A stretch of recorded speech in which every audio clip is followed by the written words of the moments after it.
Hey, what's up guys? Welcome back to Kelvin's Kitchen. Today we're making the best crispy chicken sandwich ever!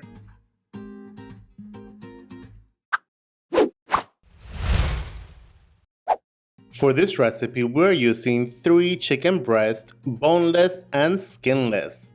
Using a sharp knife, go ahead and cut them in half, just like so. Then, place the half in a freezer bag. Pound the chicken to a ½ inch thickness so it cooks evenly. Now, in a large mixing bowl, add in 1½ cups of buttermilk, followed by 1 teaspoon of garlic powder, 1 teaspoon of onion powder, 1 tablespoon of hot sauce, 1 teaspoon of salt, and 1 teaspoon of freshly ground black pepper.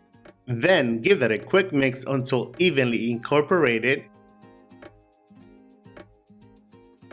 Now transfer the chicken into the marinade. Then keep in the fridge and let it marinate for at least 2 to 4 hours.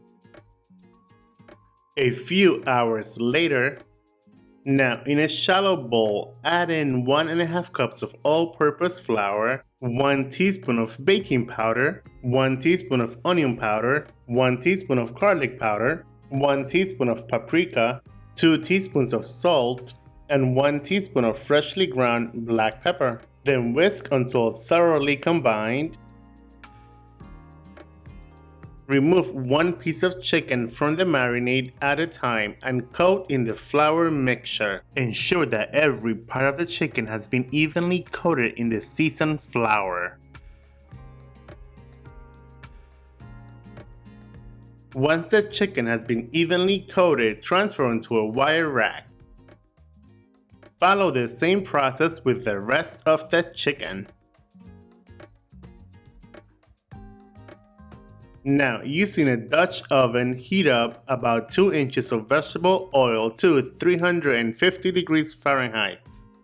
Add in 2 pieces of chicken at a time. You don't want to crowd the pot. Also, you don't want the temperature of the oil to reduce too quickly.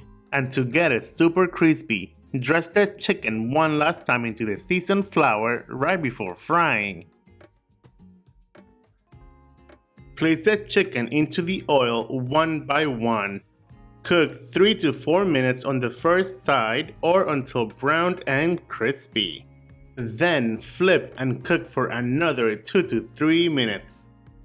Or until the chicken has been cooked through and it is brown and crispy all over. The internal temperature should be 165 degrees.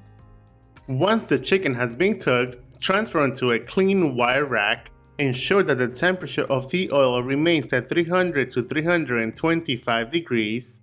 The wire rack will guarantee that your chicken will stay crispy.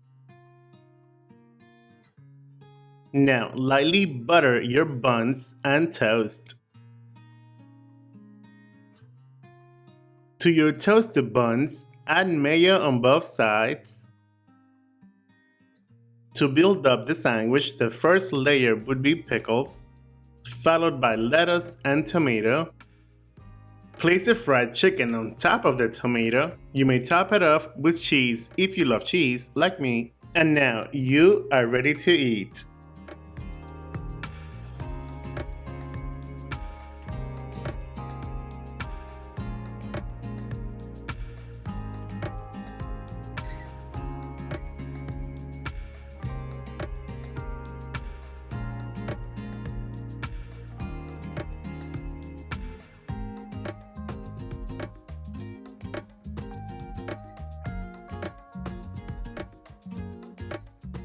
There you guys have it, the best crispy chicken sandwich ever. Enjoy, buen provecho, and thanks for watching. Bye!